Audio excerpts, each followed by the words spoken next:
Ellie Gettinger, our technology specialist, as they call it. And of course, Rachel, old friend, comrade, and fellow citizen in the lands of academia and immigration history, as well as her friend Deborah Wilk, who accompanied us and drove us around Milwaukee. I actually had a tour Milwaukee in 19 minutes today.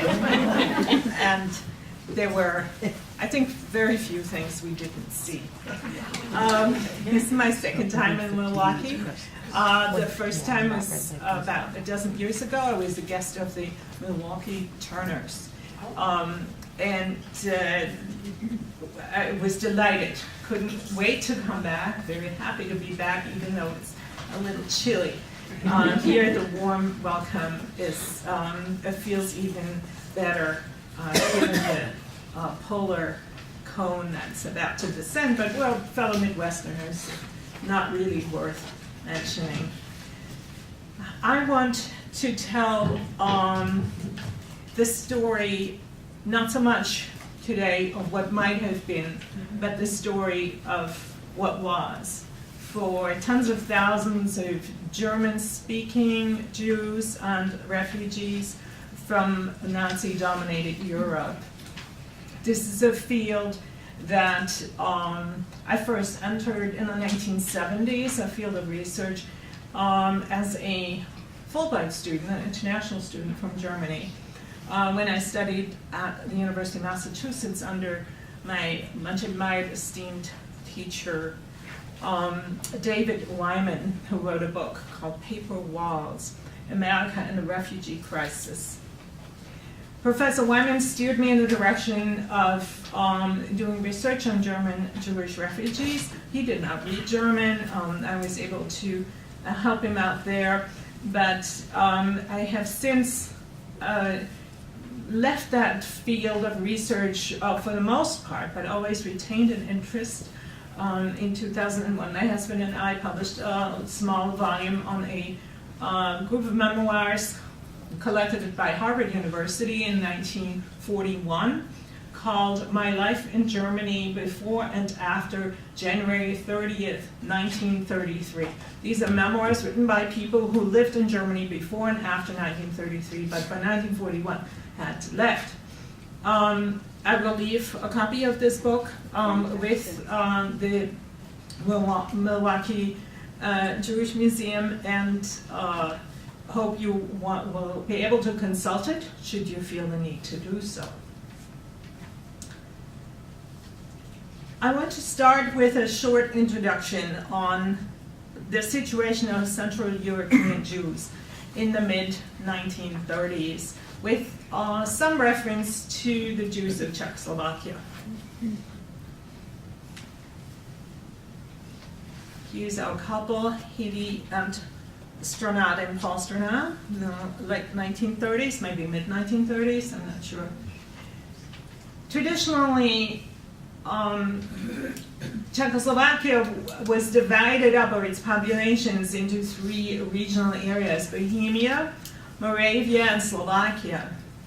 There's also a Hungarian part to Czechoslovakia, a very eastern part. For the most part, Czech Jews were Bohemian.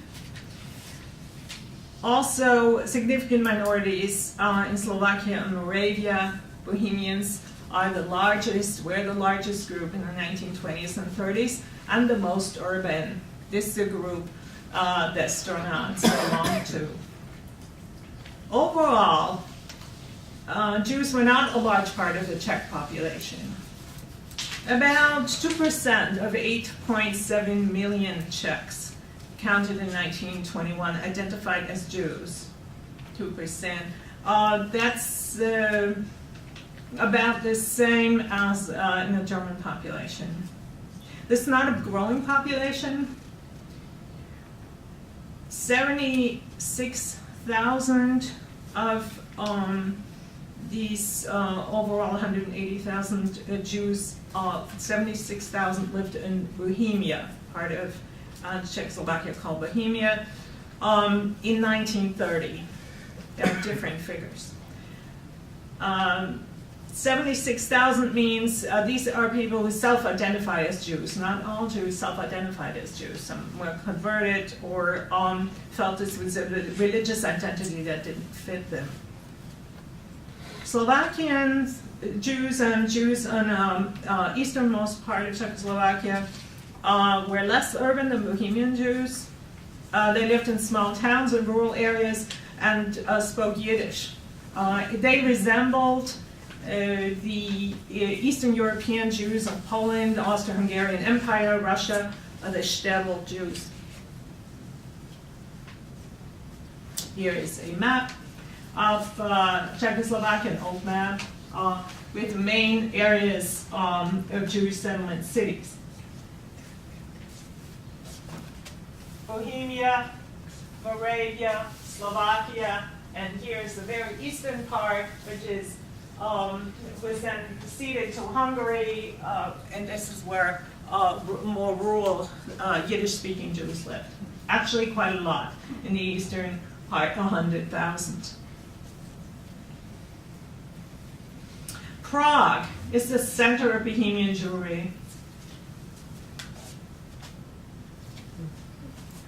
This is where the Stronats lived when they wrote their letters. Culturally and linguistically, the over 35,000 Jews who lived in Prague in the early 1930s were close to German Jews. That is, they overwhelmingly spoke German at home, almost never Yiddish. There were many writers, journalists, some artists, musicians, all German-speaking. There are some Czech minorities. They write in German also, for the most part. The Jewish community in Prague has been, by the 1930s, highly assimilated in the sense that Jews have not lived in a ghetto well over 100 years. They were part of the Enlightenment process of integrating into civil society since the 18th century. More recently, in the 1930s, Jews have migrated into places like Prague from rural areas around Bohemia in considerable numbers. A concentration has taken place by then. This is a similar and parallel movement to the concentration and migration to urban areas that hit Vienna and Berlin in larger numbers. Berlin and Vienna Jewish communities increased, as did the Prague Jewish community, after and before World War I. So I think the Stronats may be part of that migration to Prague. I'm not sure, since they have relatives in smaller towns, as we will find out. The high degree of assimilation into majority culture, which I would say is German-speaking or Czech-speaking, high degree of assimilation is underscored by the high intermarriage rate between Jews and non-Jews, Christians for the most part, which is in 1930 about 30%. That's very high.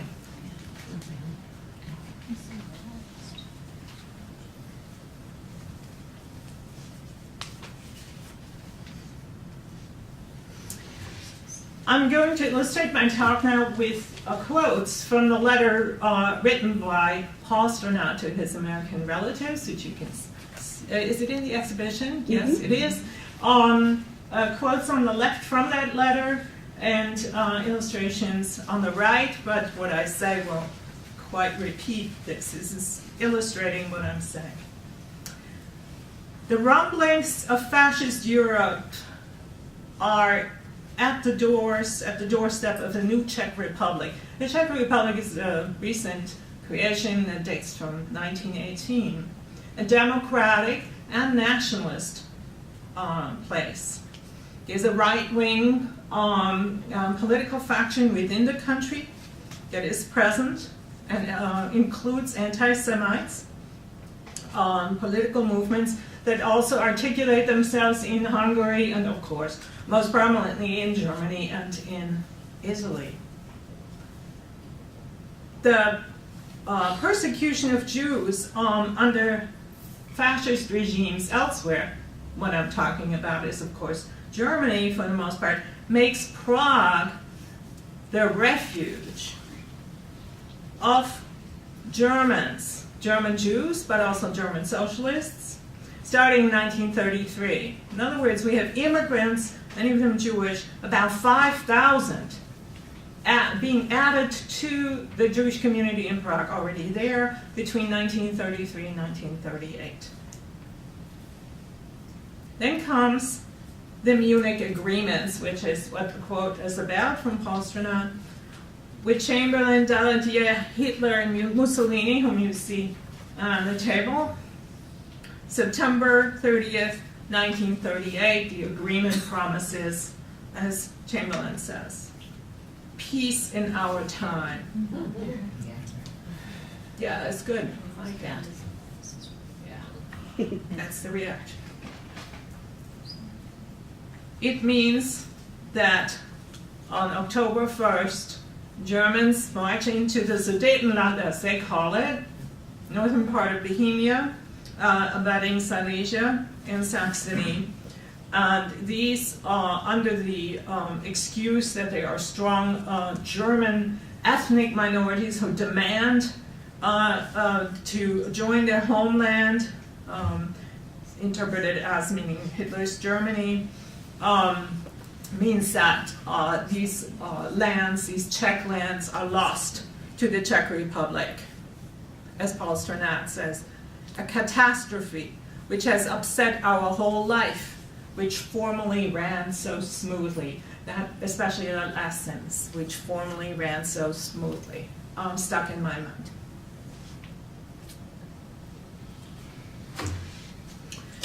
He writes, politically deserted by its allies, our republic was compelled to aid the cause of peace, as it was formulated by Chamberlain, at an all too great loss to itself by giving up a great part of its territory to Germany.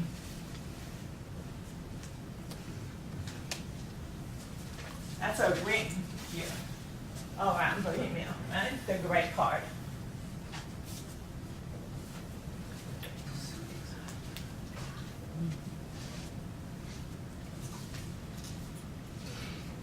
In these now German-ruled areas, Jews are expropriated. Almost all of the 20,000 Jews that live in the so-called Sudetenland leave that area within months, and this creates a refugee population in Prague alone of over 4,000 additional people. This, of course, increases the pressure to emigrate, as the Stronach letters show. Then some Czechs make it out of Czechoslovakia at that time, or within a year. About 20,000 Czechs emigrate in 1938. Many of them have to cross illegally into Poland and Hungary to the east. Others flee to Palestine or anywhere else in Europe where they can be taken in.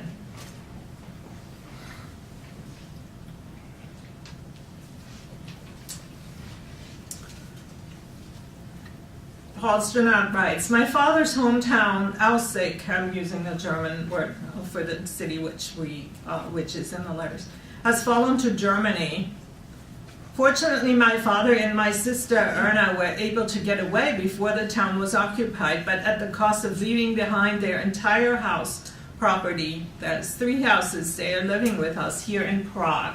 In other words, the Stronach family themselves became a refuge for these relatives, and I'm actually assuming that the family's traditional home was in Aussig, and that Hedy Stronach was maybe from Prague, and that Paul had migrated there.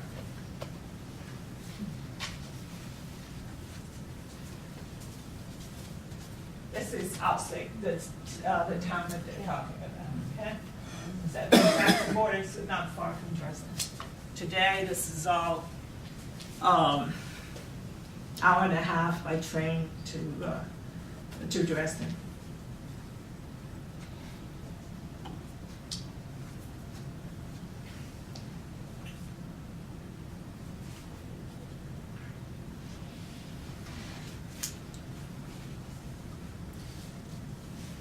Sternhaupt writes further, and even now, strong anti-Semitic tendencies are making themselves felt. These tendencies will probably not be kept in bounds, and one may even presume that they will spread all over Europe. He writes this in October 1938.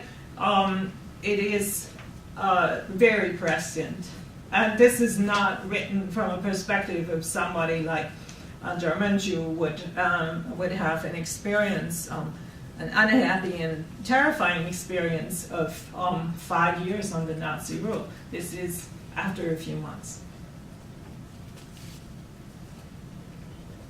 I do want to emphasize here that for Czech Jews to leave, the pressure was very sudden, very quick, and the realization that they needed to get out, there was maybe a few months' time, which makes the situation way more difficult than for Germany, beginning to feel the pressures of Nazi persecution, beginning in 1933.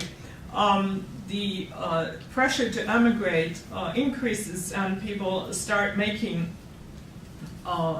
inquiries and moves by 1936, which in Germany, which is when the Nuremberg laws passed. By 1938, many people have prepared, sometimes for years, their emigration, and they begin to succeed. In 1939 marks the height of emigration of Jews from German-speaking areas. For Czechs, there was much less of a window of time, and same for Austrians. The pressure was on, but not until middle to late 1938. Suddenly, the game is up. The November 1938 Anschluss and the Kristallnacht, but the Anschluss mostly, which means the occupation of Austria by the Nazis, creates catastrophic conditions overnight for Austrian Jews. In March 1939, the rest of Czechoslovakia is occupied by the Germans.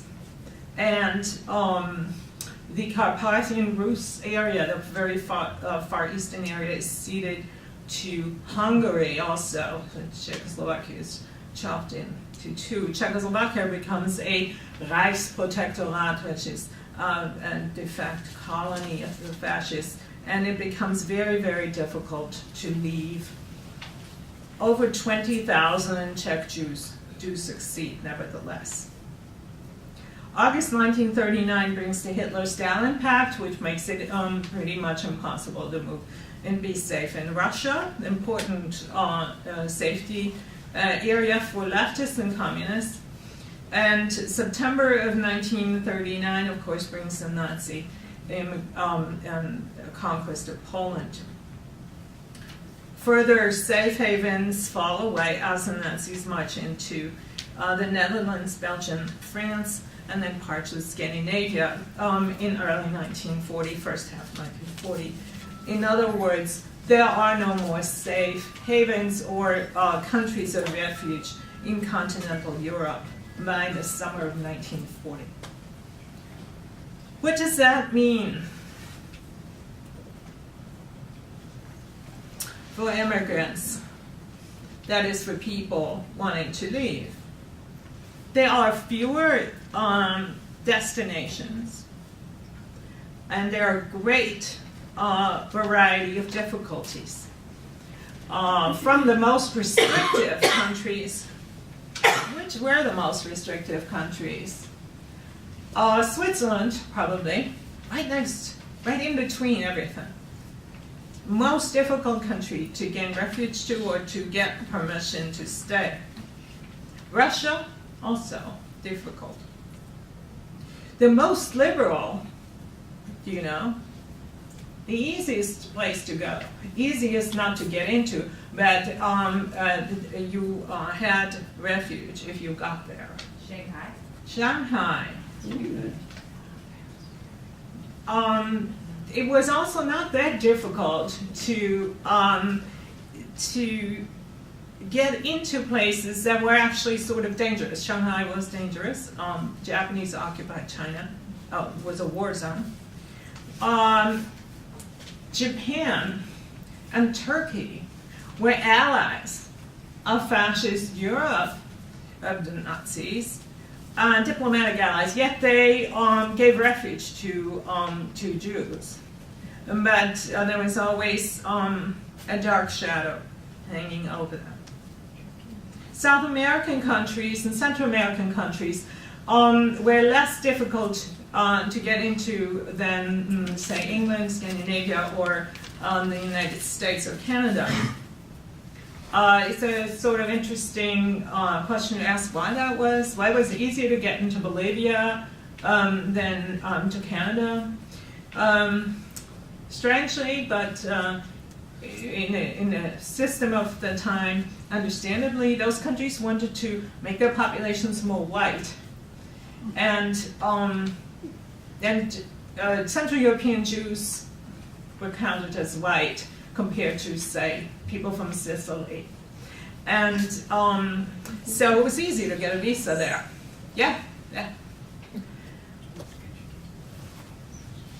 Here are the bar graphs of the immigration from Germany, then from Austria, and from the Czech Republic in sort of reverse, right?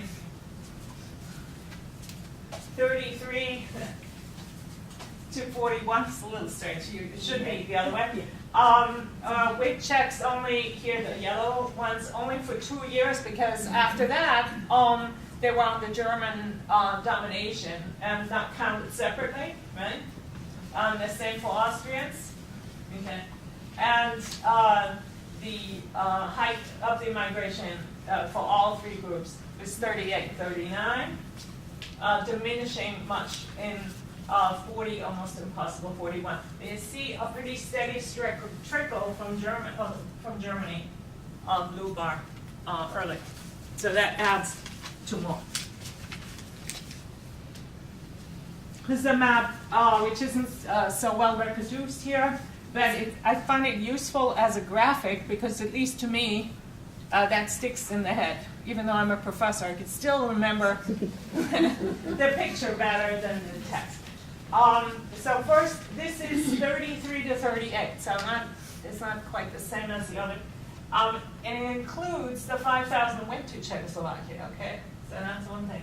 And then it focuses on German Jews, but if we talk about immigration, that is still the useful figure. And the sort of thickness of the arrow tells you approximately how many came. And you see, for example, that almost twice as many Jews went to Argentina as to Palestine, which is something to keep in mind. Same numbers, 33,000, 30,000 to France, right? We have the largest number, 102,000 by 1938, went to the United States. Okay. But we have a country like Bolivia, 7,000. That's quite large. Okay. South Africa, 26,000. It's not small either.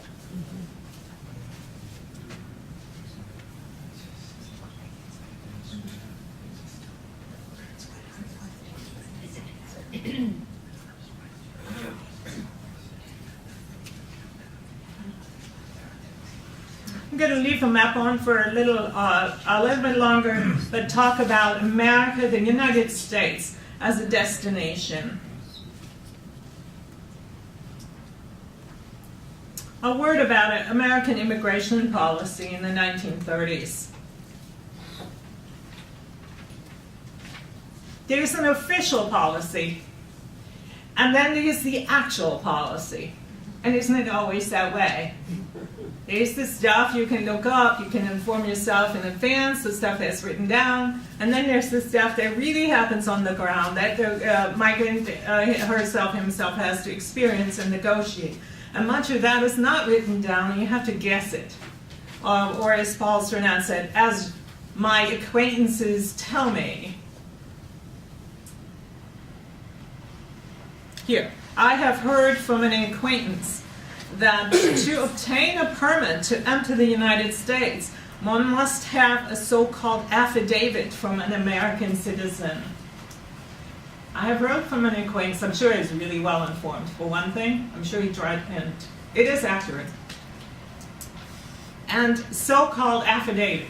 Now this rings a bell with me as a native German speaker. There is really no word, German word, for affidavit. It's an American legal concept that doesn't translate. And so he calls it so-called, which is also interesting. Isn't really defined in any prescriptive way what an affidavit is for the applicant. The law, your official policy, doesn't actually mention the affidavit. It says something completely different.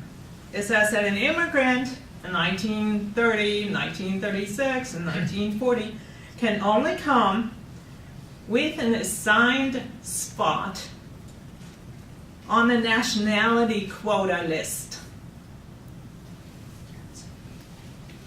And with that assigned spot, you still have to meet additional requirements.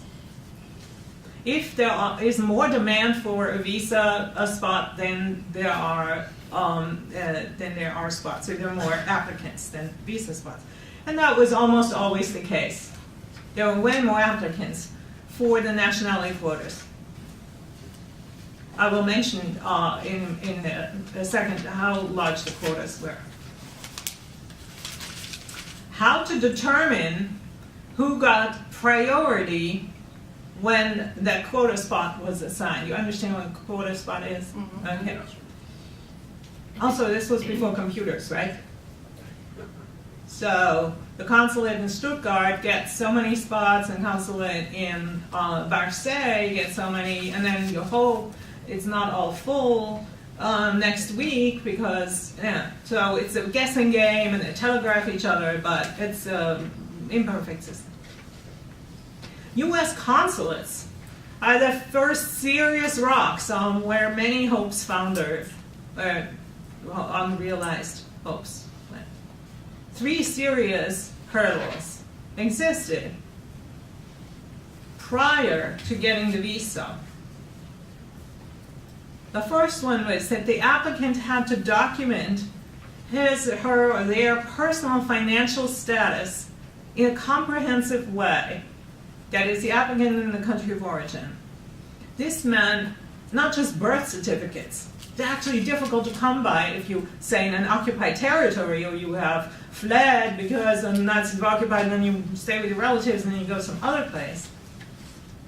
But also certificates, and the Americans required this, of good conduct from your home police authorities, financial and tax statements, and property records. Since it was the goal of the Nazi state to deny a regular civic and documentable existence to Jewish Germans, that was the very goal of it, the extinction of a civic existence. And this was even more true for the citizens of occupied lands. This was a very serious hurdle to overcome, document your own life under these conditions. My own family, as I've already mentioned to some people here at dinner, I had Jewish family members who emigrated or went underground or did both, emigrated and in other places went underground. And it was very important for them to lose their civic existence, so that if they were asked for papers, they actually didn't have any papers, so they couldn't be persecuted on the basis of their papers.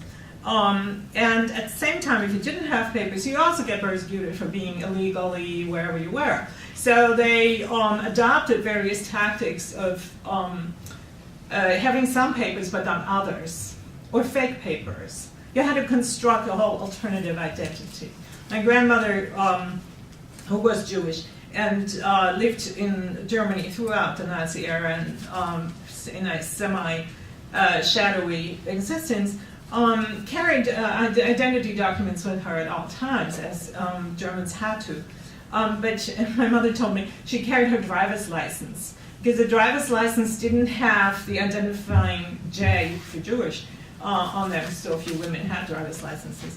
But she never carried her passport or her ID card, which, you know, people had to make up these things. But for a German to emigrate to the US, this wasn't a sufficient tactic. You had to document more, and that was impossible or dangerous. Eventually, of course, the immigrant applicant had to get a passport.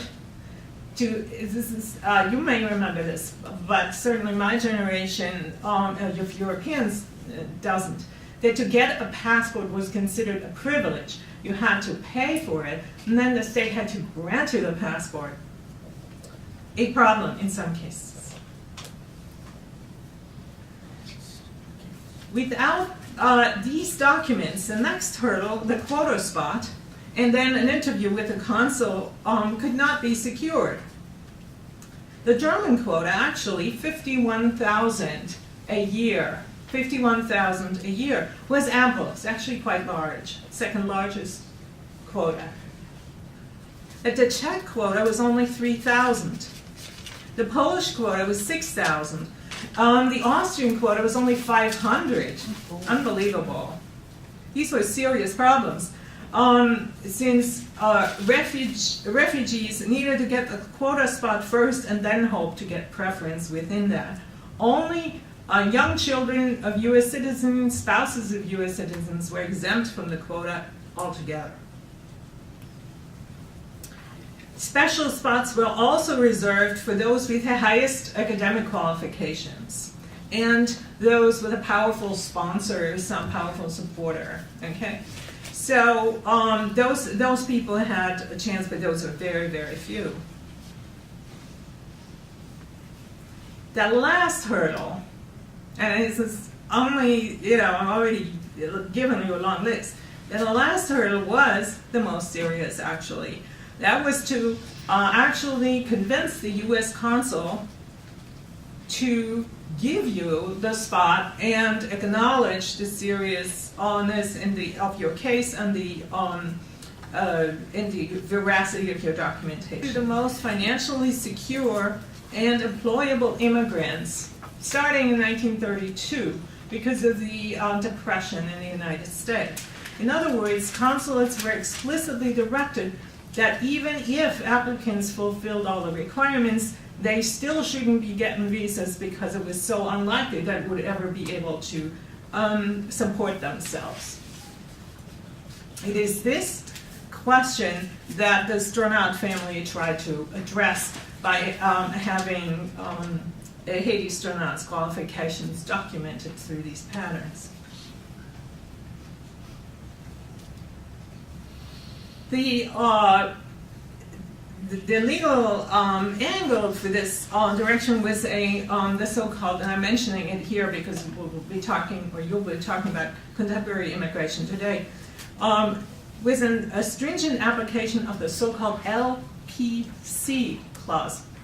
The LPC clause is the likely public charge clause. That means a clause in the law, which is still in the law and has been there since the 1890s, that no immigrant should be admitted if, in the estimation of the consul or the immigration officer at the border, that immigrant would be likely be dependent on public or private charity in the future.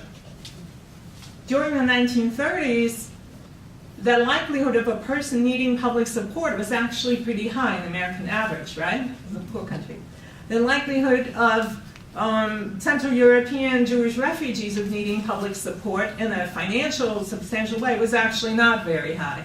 But it was a very loose definition. It wasn't really written in the law. You couldn't prepare for it.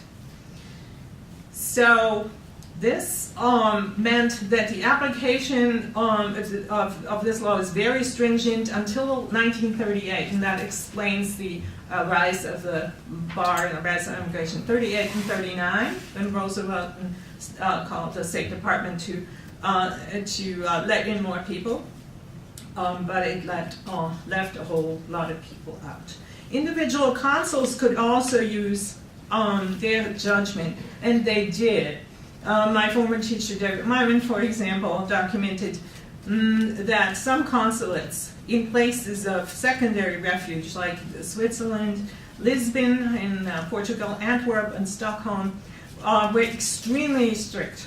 Almost never could you get a visa from Zurich, for example, from American consul. Others, the consuls in Marseille, and interestingly, the American consuls in Germany itself, were much more lenient in giving out the visas. Maybe because they actually witnessed the persecution of Jews at their doorstep. Visas were only, here are examples of affidavit document.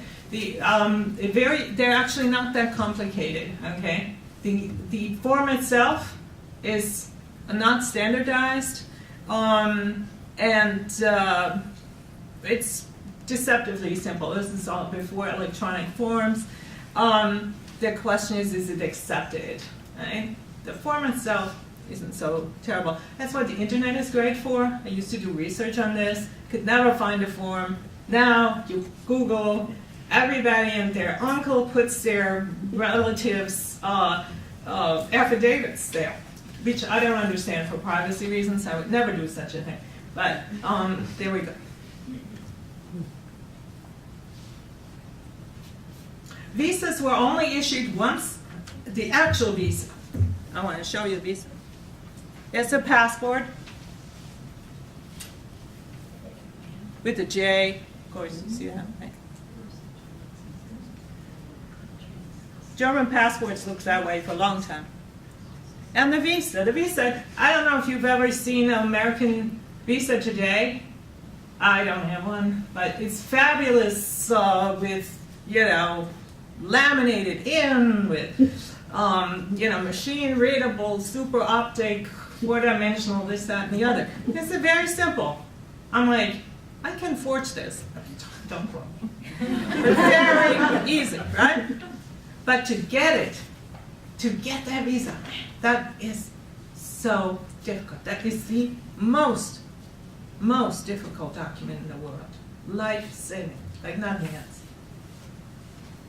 The visa was not issued unless you had a ticket for the passage. And that became really difficult as war came closer. It had broken out in parts of Europe. It was very difficult for Germans because they often had to get a visa to transit through another country, transit visa to France. Then that was limited. They hoped to get exit visa from Germany with a transit visa and then an American visa in a third country. It became very complicated, and we have lots of stories, personal stories of how that was negotiated in a harrowing way to us. The most famous story is, of course, the story of the ship St. Louis, which many of you might have heard about, a ship that departed from Hamburg, Germany in May 1939 for Havana, Cuba, with 980 people, mostly Jewish refugees. And about 900 of them had planned to spend time in Havana waiting for the U.S. visa. When the boat landed in Havana, only the 80 or so passengers who had actual permanent visas for the U.S. Were allowed to disembark. The rest were not. The ship then sailed on to Florida, was refused landing rights in the United States, and had to return, not to Hamburg though, to Antwerp, where people were redistributed by refugee aid agencies through Western Europe, and I hope you have read that too on the U.S. Holocaust Museum website. Astonishingly, over 70% of those forced to disembark in Antwerp actually escaped with their lives. 30% did not. The U.S. was, therefore, it's clear, a very, very difficult destination to reach during the 1930s. Despite the enormous hurdles, the bureaucracy, and the lack of political will to ease things, especially in the State Department and at the highest levels, the U.S. proved to be the refuge for, high estimate, over 250,000 refugees from Europe during these times, about 160,000, my estimate, from Germany. Other countries took in more people proportionately to their population, such as the Netherlands or Argentina. And, of course, places like Shanghai accepted all newcomers, did not expel them. But we need to remember that the U.S. took in more permanent refugees than any other place. I do think that we need to remember that for ourselves. I think that is important. There was, of course, no special category for refugees in the U.S. law. That is something that bedeviled American immigration law until 1980. Until 1980. Remember that. No special refugee category until 1980. This is after Vietnam, for example. Yeah. After displaced persons and post-World War II. After Cuba. Congress was reluctant to pass such a law then.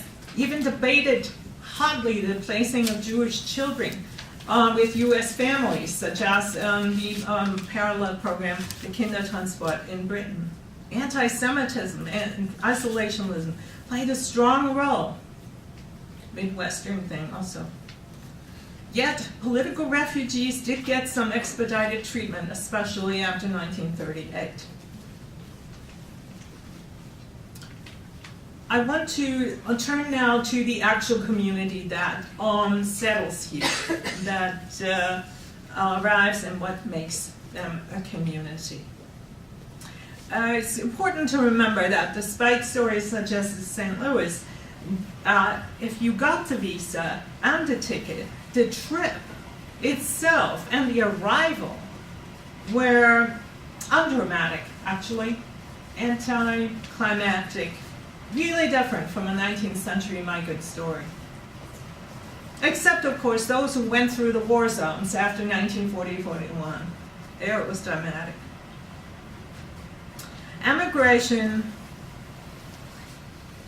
was mostly privately organized. Let's remember that. This is when we have aid agencies, HIAS, Hebrew Immigrant Aid Society, American Friends Service Committees, active in Europe, helping Jews, active in the U.S., basically overwhelming majority left and arrived on their own, welcomed by families, friends, sometimes distant relatives whom they barely knew.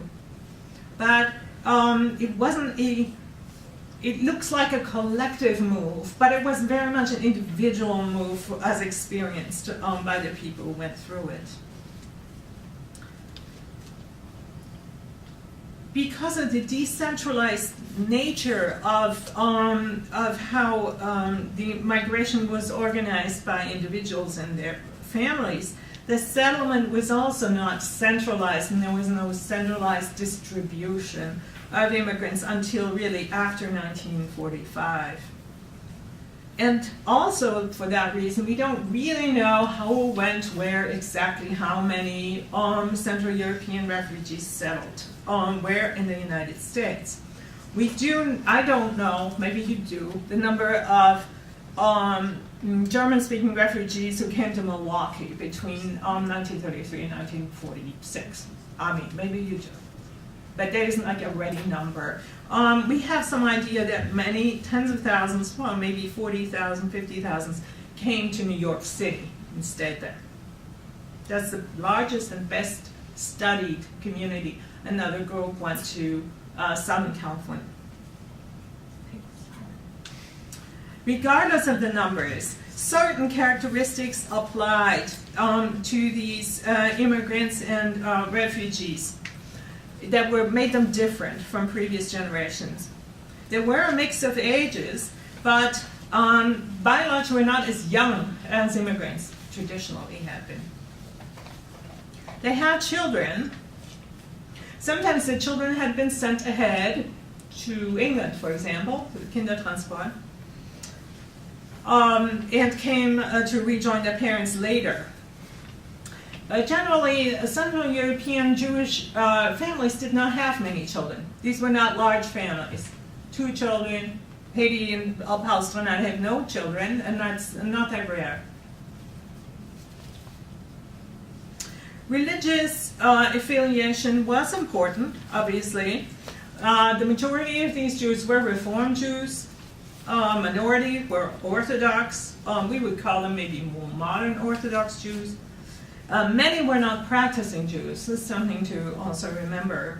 Some had been converted or been grown up believing that they were Christians. And when the Nazis came, their classification changed, and they had to wake up to that.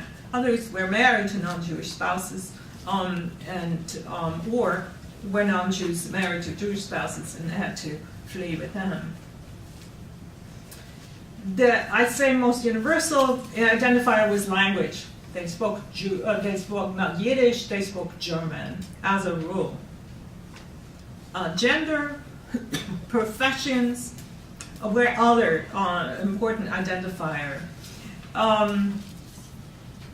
Central European Jewry was highly gendered, like majority societies around them, with a proper role for middle-class men and middle-class women, not rooted in religious practice at all. This had nothing to do with that or the degree of assimilation.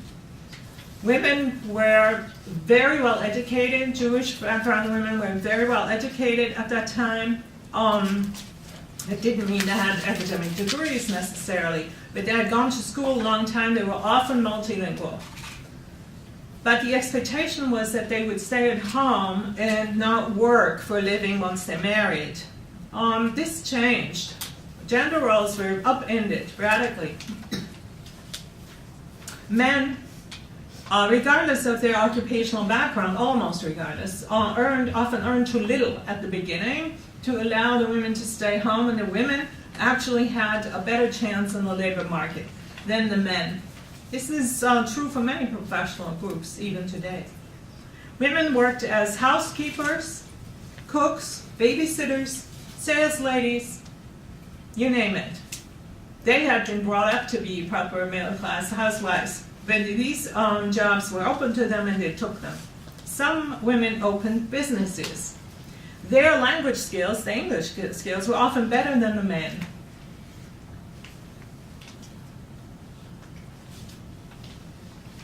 Here is a newspaper clipping. Exiles Nuremberg Lebkuchen gives family a new trade here. This is women who opened a bakery in Upper Manhattan for spice cakes. Nuremberg spice cakes, famous. And I have, in my student days, encountered quite a few pastry shops, bakeries, opened originally by German Jewish women, because of course they knew how to do this.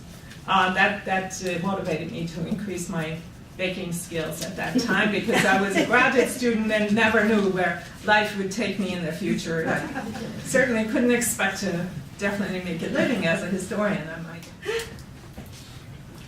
Men vary greatly by occupational background and how well they did. Some, like physicians, people in technical occupations, engineers, did rather well. Physicians usually found a way to practice as physicians in the United States. The worst off were lawyers. There were many Jewish lawyers, or people in the legal profession, judges, administrators. They almost never found a foothold in the American system, and it was way downgraded what they could do. Business people, people who ran small businesses especially, had an opportunity. Often, as in the case of professionals, they had to go a step down. A story in my family, again, I have a family who migrated in the 30s, but I also have family who were expelled after 1945. And there I have, I remember my aunt and uncle. I actually had a Czech uncle who was an administrator and actually owner of a large estate, and had a degree in economics from the University of Prague. And his wife was a lady. And he found essentially, when they immigrated, took him a while to get going, but he found essentially lived a life as an accountant. And his wife, or lady, ran a daycare center in the 1950s and 60s. And they were successful in these ways, but it wasn't like owning an estate, right? So that, and I think that was fairly typical. People who could make that adjustment did okay. You know, their son went to Berkeley and became an engineer, and you know, it's a 50 story. But people had to be ready to make that adjustment. That was certainly the case for German-speaking Jews. Not everybody was ready and could make that adjustment. It was, I think, harder for men than for women. The community, like other immigrant groups before them, had a considerable degree of self-organization. One among the earliest were groups that formed around Zionist groups that pre-existed or formed themselves then. The German Jewish Club, a New York group, was a heavily Zionist and secular group of Jews that began issuing a newspaper called the Aufbau, meaning the building, the construction. It called itself Aufbau Reconstruction. That's how it translated the word Aufbau. And it starts as a news sheet, as it says, in 1934, and becomes a weekly, I think in 1937. The Aufbau was the central means of communication of German Jews in the United States of that generation.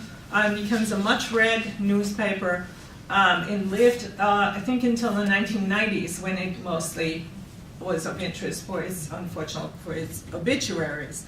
But it was a very important platform for German Jews to articulate their vision of America. Here, article emigre culture and spiritual reorientation. That's what the headline says. You can imagine what it will say. Other more traditional groups, the New World Club, sports, and I'm trying to figure out what kind of ball game they're playing here, and what's your guess? Soccer. Do you think so? They have soccer. Or they would have called it football. Yeah. Yeah. Could be soccer. They wear these funny blau-weiß things there. Could be handball. I'm thinking handball's very popular. Very German. That is a big ball for a handball. Right. Okay, let's call it soccer then. New World Club soccer team, 1942. No, it's not rugby. No, that's a yacht. Yeah, it's not a German thing. No, German.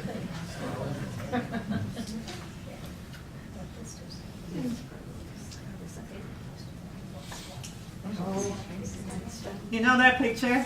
That particular one? So who are these two women around him?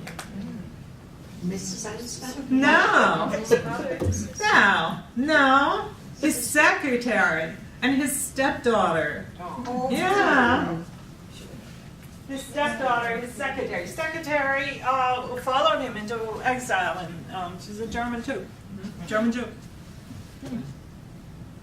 Yeah. This is, I think, 1936. So Becoming American was a very important topic.